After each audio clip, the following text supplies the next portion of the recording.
Welcome back, everybody, to another episode of Acquisitions Anonymous. Mills Snell, one of your co-hosts, me, Bill, Heather, are joined by Travis from Capital Pad today, and we talk about a business that totally exceeded my expectations. It is a SEO business that focuses on niche cat content, has 95% net margins. It's incredible. The business does over $800,000 in revenue, over $800,000 in net income. It's staggering. But Travis is an amazing guest today. He brings all kinds of really helpful information about this space. We talk about the layers of monetization, what's helpful in the value chain and what's not. They lead with a ton of SBA pre-qualified headers, and we talk about the nuances of that. It's the most entertaining conversation that we've had, I think, in a long time. It's a really, really interesting deal. We talk about the scenarios where it may or may not work. I hope you enjoy the episode. Stick around after a quick word from our sponsors. Episode Acquisitions Anonymous. Hello, another episode of Acquisitions Anonymous. We don't have 100% beard anymore. And thumbs downing on just the plus inventory line. Big thanks to High Level for sponsoring this video and helping us pay for our editors. High Level is the all-in-one CRM that handles your emails, texts, funnels, and more all in one place. Think of it like the Swiss Army knife for small businesses, and you can try it for free for 30 days at gohighlevel.com/Michael Girdley. All right, what a crew today. We've got Travis from Capital Pad, as well as Mills and Heather. What's up, everyone? How's it going? I before you guys got on, it was just me and Heather talking, and I was like, we have a deal that is just salacious. It is so interesting, and it like has all the buzzwords, but I didn't know if Bill was going to be able to talk about it, but we can because it's not e-commerce. We can. Well, not only can I talk about it, so Mills says, Bill, I got this deal for you. And then I come on and say, I can do it. And then out of nowhere, a wild Travis appears, who is probably the best person on planet Earth to talk about an SEO site. All right. So this is I'm just great. jumping right in because I'm so excited to hear what you guys have to say about this. Because I looked at it and I was like, this seems cool. But Bill's first take was completely negative. And like that. So. All right. This is on Quiet Light. It's an SBA pre-qualified cat content brand with 3.9 million followers, $920,000 in revenue, and a staggering 95% net margins. So the revenue is $872,000, which they say 920,000 in the top. So I'm wondering if it's like, run rate versus, I don't know, TTM, trailing 12 or something like that. Yeah. But on 872,000 in revenue, their net income is $821,000, and they're only asking a 2.8 times multiple. So the asking price is $2.3 million. It says established in 2009. So this business is 16 years old. This cat-focused content platform represents a rare opportunity to acquire a dominant player in the recession-proof cat content niche. Of all the things that I might call recession-proof, maybe cat content is, I'm not the target demographic. Essential services. Essential services. Thank you. Yeah. It generates over $870,000 in 2024 revenue with exceptional 94 to 95% profit margins. This 15-year-old business has built an extraordinary social media empire with 3.9 million engaged Facebook followers, 2.2 million monthly page views, and a trademark brand that has shaped storytelling standards within the cat content community. That's a mic drop right there. Okay. The business operates as a premium content platform featuring heartwarming cat stories sourced through established relationships with cat organizations worldwide, with a proven revenue model delivering $22 to $30 plus RPM. And I have no idea what any of this means, so I'm just going to say it. Page RPM minus ad earnings per 1,000 page views. You guys will be able to translate this for us in a minute. Through premium ad partnerships, it generates consistent cash flow through organic traffic, 56% direct visits, and premium ad placements.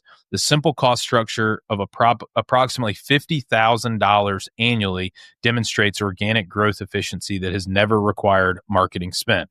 What makes this acquisition particularly compelling is the massive untapped potential deliberately left unexplored by the current owner.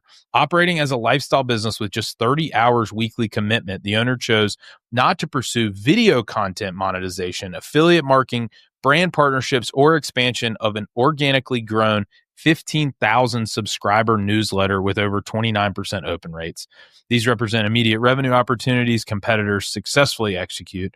The timing creates exceptional opportunity as the owner's health considerations require stepping back from daily operations. However, fundamentals remain robust with clean SEO, strong brand recognition, loyal audience engagement, established CAT organization relationships provide ongoing content pipeline, and that's pretty much all they say. The advisor here is a guy named Pat who focuses on e-commerce. Pat Guys, Yates, a what quiet does light. this even mean? All right, this is like served up for Travis on a platter here. So I want to hear the Travis take. Travis, what is going on here? Is this impressive? This is a lot of revenue for cats. I think it is pretty freaking impressive what they've done. I'm so glad. No, it is. Like, this is not an easy thing to do. SEO people talk all the time, like, I do this to build revenue, but like, just to build this off cat stuff, like, that's really hard. And to replicate this, like, I'm never, ever going to say this thing has a moat, because it does not. But someone else trying to start from scratch to build this would be very, very difficult, because probably a lot of the reason they're doing this is 15 years old, right? 3.9 million followers on Facebook. You can't do that anymore. It's just not a thing. Hey, sorry, so don't move on from that. Why can't you do that anymore? So what has changed from 2009 to right now that make both of those things so much harder? We'll start on Facebook. I mean, the whole algorithm before on Facebook was promoting creators to make Facebook pages and build lots of followers. And so it was good for that. And now you can't. You just have to pay, right? Like, that's the thing. You can't build organic followers. And I don't know the reach of these organic pages anymore. I have no idea. But you just can't do it. I mean, you could, but it would just cost insane amounts of money. It would be kind of stupid to spend on cat videos, right? It doesn't make sense. The world spends a lot of money on cat videos, Travis. I watch a lot of them. It's crazy. So, like, I get it. That's a good point here. So this business has 3.9 million, it says, engaged Facebook followers. The question is, if you post something on that Facebook page, what's the reach of that organic post? Like, are you actually getting anything for that? So I think I found it. I just asked ChatGPT. And like, what Facebook page about cats has 3.9 million followers? It's like this one. Like, all right. So it appears to have good reach. You know, each post is like 416 likes, which is quite a lot on Facebook. Like maybe a couple hundred comments. Oh, this one has 3,000 likes. So yeah, it's definitely getting it. So can we take one step back? What is this? What do they actually do? They're not selling a product. They are a content platform getting a bunch of eyeballs, and then people want to pay them for access to their views and impressions. Is that right? Yeah. They're selling sponsored ads, it looks like. That's what I see. They mentioned that they're not doing affiliate programs. It's not like they've packaged this into their own kind of brand of products and they're contract manufacturing something and selling it on e-commerce. It's literally just, is it like paid placement? Like in the cat videos, there's like a product in the background, or is it, you're looking at it, Travis. So I'm just trying to figure out exactly what they're doing. I see nothing that looks like an ad anywhere. Which is maybe like even more impressive, right? If it's not like the banner ad and like the really gaudy, kind of grab for attention, if it's maybe more subtle. Yeah. I mean, assuming this is the right thing that they found. Sure. I don't know. Well, you're just on the Facebook page, right? I mean, this is not, there's a website, right? There's content platforms. So the ads, some of it could be sponsored content. I mean, it might not be obvious. So this is just a dumb question from me. If they're a content platform, Bill, like we talk about with e-commerce, you've got to get people to your own.com in order to like make the economics as valuable as possible for you as the owner. For a content site like this, it seems like the majority of the flow would be, it's just getting reposted on Facebook or TikTok or Instagram or something like that. And you're just hoping that you keep the attribution, or at least like, the novelty of it. Are they actually redirecting that many people? Like, do people like wake up and log into their website, go to their website to be like, I got to see what new content is out today? I assume the content that is being shared on Facebook is content from their site or that links to their site or something, right? Surely it's all the same. And the newsletter that they send out is just a weekly roundup of the best cat stuff. Yes. Yeah. Yeah. And they also did say further down the listing that they have strong SEO in place. So, there are a lot of people that type cute cat videos into Google every day. Yeah, and or on their like website. cat versus bird or something like that. And like, yeah, like I want my daily dose of this theme Yep. of video. Yep. So, Travis, would you say this is like a OG, like an old school SEO based content site that you can't really build anymore? And is that valuable, or is this type of thing that someone should buy and probably will do well with, or is this just a bomb waiting to happen? I would never buy this personally. There's just too much risk associated with it. I love optimizing and we'll say manipulating algorithms to my benefit, but I don't want to buy something based on that, right? Because just like that, it can disappear. And actually, here's an interesting story. So I bought a Australian Labradoodle from this lady who has the best website name ever. Her website name is already trained Australian Labradoodles.com. And she just crushed it. There's a huge waiting list because she started one of these OG Facebook pages just about Australian Labradoodles and just posted cute pics day after day, had like 1 million followers. Came in one day. I mean, she's an older lady. Her security wasn't that good. Her page got hacked. Facebook ended up banning it. She lost everything.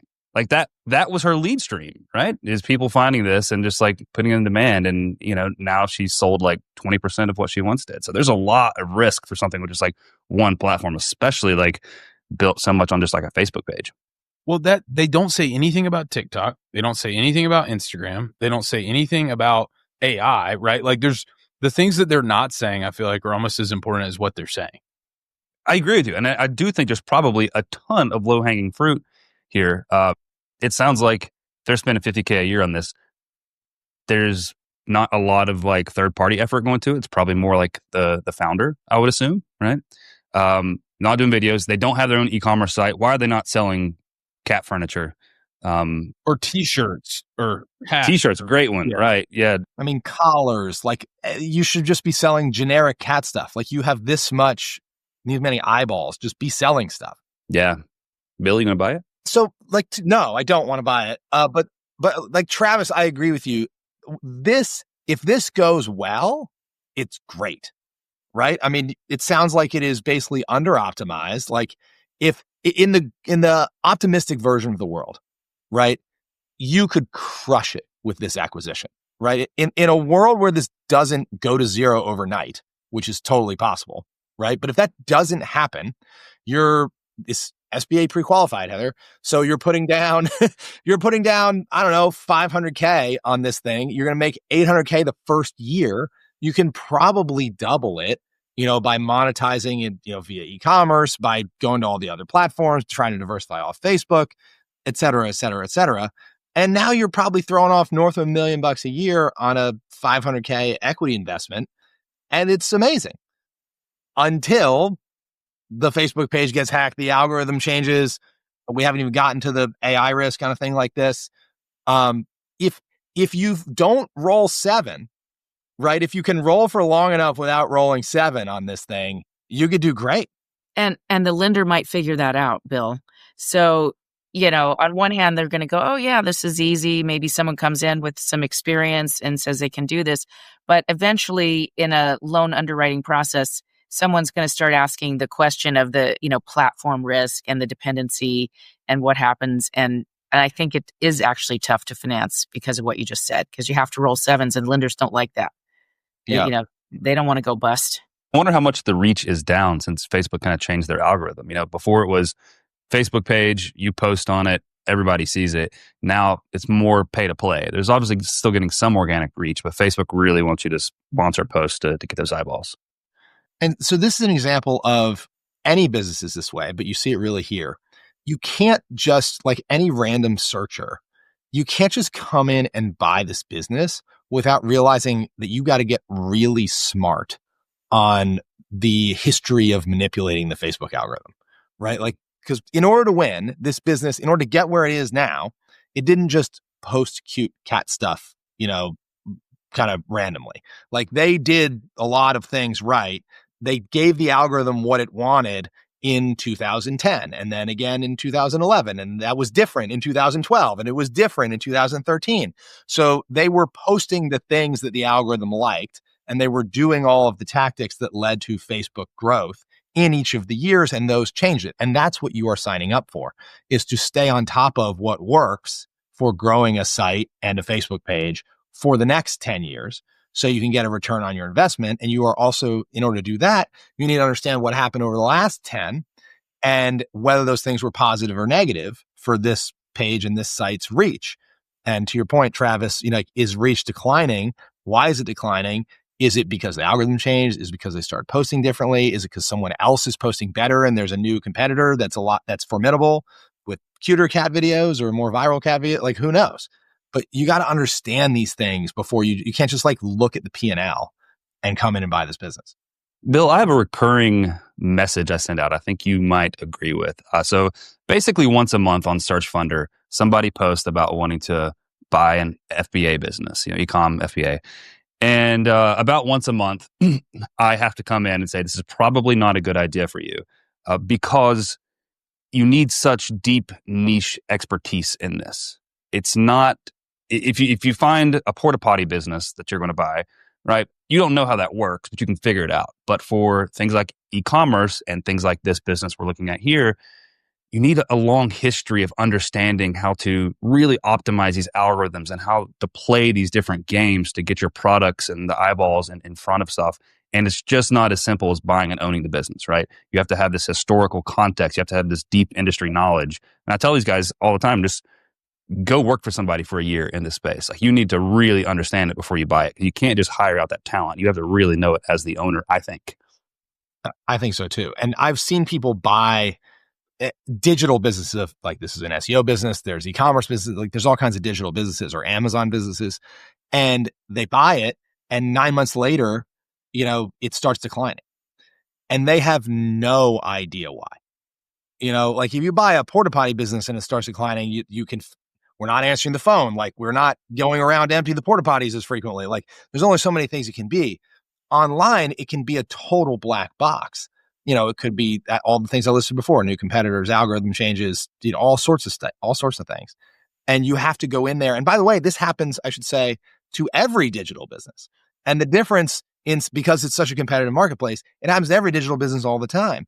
And the only way you survive and grow is being able to successfully diagnose, troubleshoot, and recover from all of the meteors that you get hit by. And the only way you get good at doing that is 10 years of practice, or in this case, 15 years of practice of figuring out where the puck is going and constantly being used to it changing, Figuring out what happened to you. I mean, it's I know it sounds crazy, but it can be sometimes hard to figure out why your business is down 30%. Because there's so many levers, and also you're competing against billions of other people, right? Again, the porta potty business, you're competing against the people in your town. So it's a little bit different. And there's not as many levers that can change to pull stuff.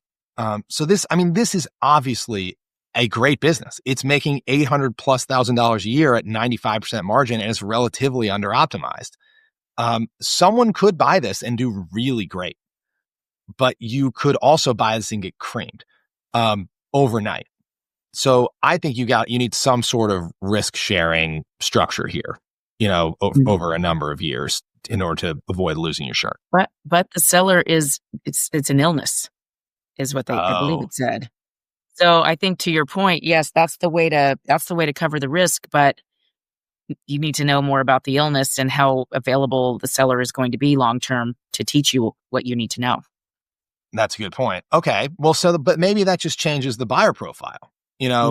Travis said he doesn't want to buy this, but someone like Travis at the right price is a great buyer for this, right? Because the chances that this goes well for Travis are much higher than the chances this goes well for Mills, right?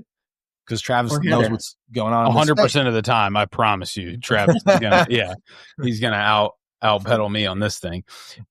Heather, you bring up an interesting point though too, and I've done this. I haven't closed the deal with this, but years ago I had an instance where there was kind of there was a quirky situation with a seller, and they couldn't really benefit from all of the compensation from selling the business. and they didn't really have any heirs. It wasn't like there was going to be a trust that could receive the compensation and then it be passed on. But we used kind of a philanthropic kind of angle to say, you're going to receive the vast majority of the purchase price, directly, but then there's also going to be like a perpetual, it was through a donor advised fund, a perpetual kind of giving vehicle with part of these proceeds that, is towards this cause that was really important to this person, which also related to the business. And the deal fell apart for other reasons, but it was really, really appealing. Like it was going to be like a $250,000 like nest egg that would never dip into the principal and would just live on perpetually, like in honor of this person. So it was kind of that's not normal, but it has been an interesting tool that I've seen before, and somebody else told me about at that time, just as an idea to follow away. Yeah, that's a great idea. You listen to cat videos, Bill? No, who's meowing? I hear some meowing. It's my cat. It's Heather's actual cat. She's hearing us talk about. She's like, "Hey." I love that your first thought was Bill's definitely got to be watching cat videos. Well, he was looking to the side, like he looked engaged. I'm trying to find maybe Travis, you could just text me the link. I'm trying to figure out which one it is. I'm less certain that I'm right based on the website, but I'll text it to you afterwards. I was going to say whatever prompt you put in ChatGPT was better than mine. I thought I did the exact same thing and I couldn't find anything. So, it was really tough. It was like cat content brand with 3.9 million followers on Facebook. That's basically what I did, and it gave me stuff with 9 million Facebook followers.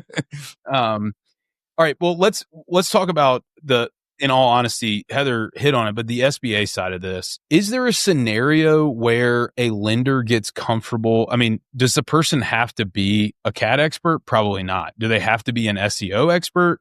Maybe if they have like a portfolio of SEO businesses, could a lender get comfortable and say, oh, this is just going to be one of many things that, are part of your portfolio? I think that's what it would be for a lender. Best case is it's part of a portfolio. It's a strategic buyer, if you will, that already does something like this and has the expertise and knows just what to do. It still would be a really weird underwriting, though. I can't imagine what the credit memo looks like when it's 95% net margin and how you explain, how that is even possible. But I think that kind of buyer could actually get the loan. I think someone coming along as this is the only business they're going to own and they don't have enough experience to convince the lender that they know what they're doing here. I think that's a tough one. So yeah, SBA pre-qualified. And actually it kind of made me laugh. The headline here, it doesn't say cat content. It starts with SBA pre-qualified. Yeah. So a little too much emphasis on that, but yeah, I don't think that it's going to be so easy for just a standalone SBA loan just predicated on this revenue. Are you ready to take the leap into business ownership, but you don't know where to start? Well, look no further than Acquisition Lab, the premier resource for entrepreneurs seeking to buy their dream business. Founded by Harvard MBA and acquisition expert Walker Deibel, the lab is your fast track to success in the search, diligence, and acquisition process. With hands-on support, world-class resources, and a community of like-minded entrepreneurs, Acquisition Lab gives you the tools and confidence to navigate every step of the journey.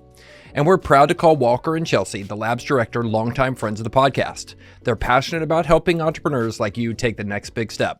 So don't wait to make your business ownership dream a reality. Visit acquisitionlab.com today to learn more and schedule your free consultation. And when you do, be sure to tell them the Acquisitions Anonymous podcast sent you.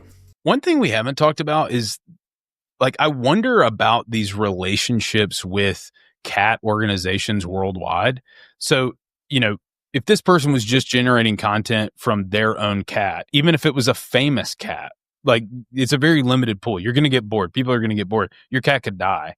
But they've got this kind of network, so to speak, of people who send them stuff.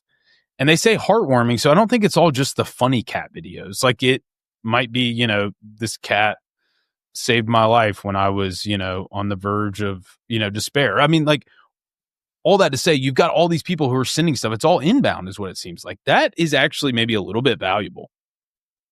Yeah. I mean, it's certainly easier than having to create all of your own content from scratch. I think I found it. I put it in our host chat. But examples, one-eyed kitten meets cat and they hit it off in the sweetest way. It's like that, just on repeat. So it's just cute cat videos, and there are banner ads. I think Travis, you must have had ad blocker on. But I think it's just banner ads. You know, Okay. I don't really see any sponsored content. I just see banner ads all over it. So, but like that is a lot of banner ads. $900,000 a year of banner ads. Mm-hmm. Which kind of stinks. Like to me, it's obviously the highest optimization strategy, but it kind of dilutes the quality to me. Like it cheapens it as a user kind of experience.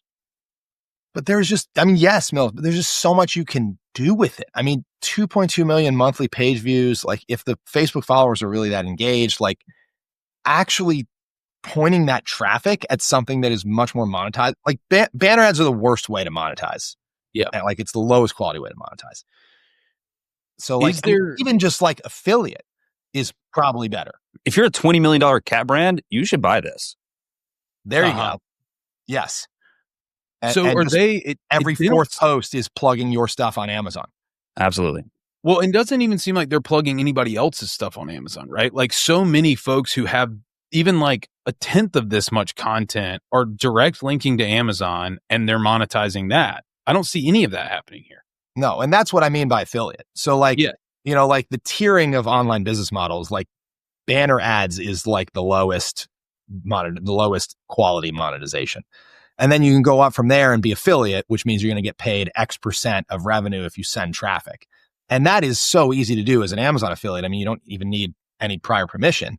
And then you can go from Amazon affiliate up to, you know, more kind of custom affiliate networks or one-to-one affiliate arrangements, which generally pay better, you know, more custom deals, you know, and then you can move up to selling your own stuff. You know, there's so many ways. If you've got real targeted 2.2 million monthly page views.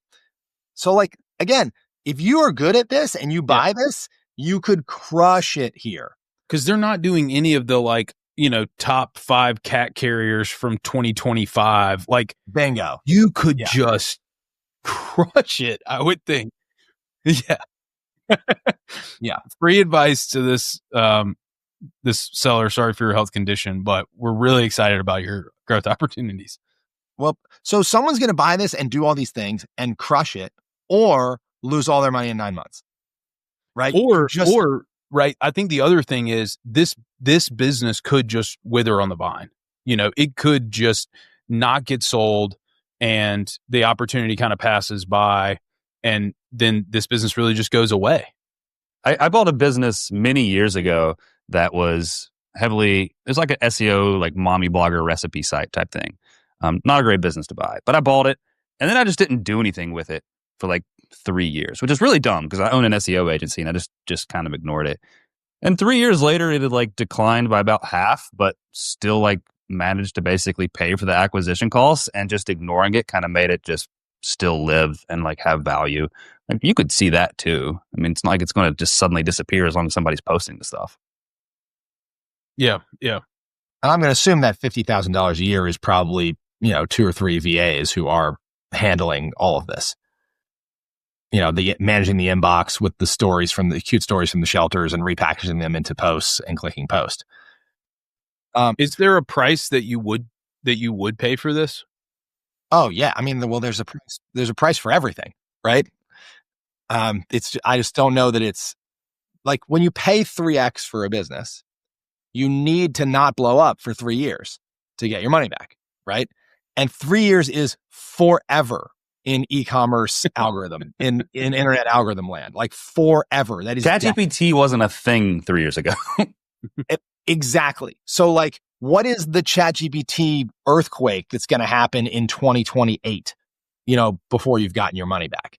So you just can't pay that kind of multiple for this thing. And that is why some sort of risk sharing is so great. If you kill it, you're more than happy to pay the 3x multiple, right? But if you lose all your money, you can't have paid. So you got to just find a way to pay over time here, I think, with this thing. This is totally in the category of amazing businesses to have started and owned and really, really difficult businesses to buy. But I look at this and I think I am so dumb for not having started something like this. I know that oversimplifies it, and this person has done an incredible job building this, but I just look at it, I'm like, man, this This would be awesome to own. It'd be awesome to own, but think of how many thousands of other people made cat sites and cat Facebook pages that nothing happened. Great point. That's a great point. Yeah, this is a graveyard. I mean, like an incredible graveyard. Yeah, the survivorship bias. Survivor bias is really real here. Travis, what is your take on the AI risk to this business and content businesses broadly, SEO-based content businesses? I think it very much depends on the business. So SEO is kind of binary now. It's either doing better than ever or it's dead, depending on the industry. I would think something like this is probably pretty safe, currently at least, because no one's going to ChatGPT to like watch heartwarming stuff, right?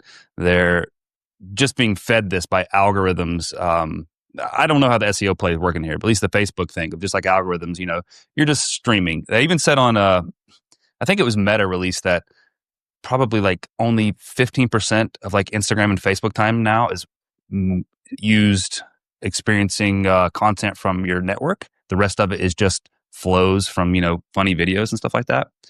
So I think that's a lot safer. But with other industries, it's dead. Like if it's an informational query, who goes to Google for that anymore, right? You go to ChatGPT. So, but what about all the new video models? Like I can, or a algorithm can infinitely generate cute cat videos that never really happened and feed them directly into my eyeballs. Like, is that a risk here? I think if this is like genuine though, and from looking at it, I mean, it's like a real story about a real person. And yes, all that could be manufactured too, but somebody really saved a cat, and that's what they're posting.